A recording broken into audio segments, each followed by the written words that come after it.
এই যে জুম্মার নামাজ পড়ে বেড়াইলাম। এখন সৌদি আরবের ভিতরে আমি জুম্মার নামাজ পড়ে আইছি। এই শহর আমি এখন বর্তমানে আছি আবার শহরে। এই যে জুম্মার নামাজ পড়ে বেড়ে আসলাম।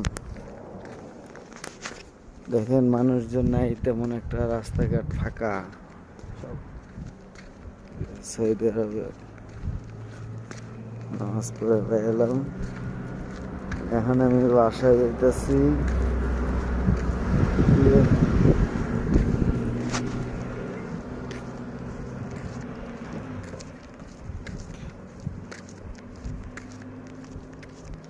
জুম্মার নামাজ পড়ে বেড়ালাম, বাসায় যাইয়া খাওয়া দাওয়া করবো, করে রেস্ট নেবো।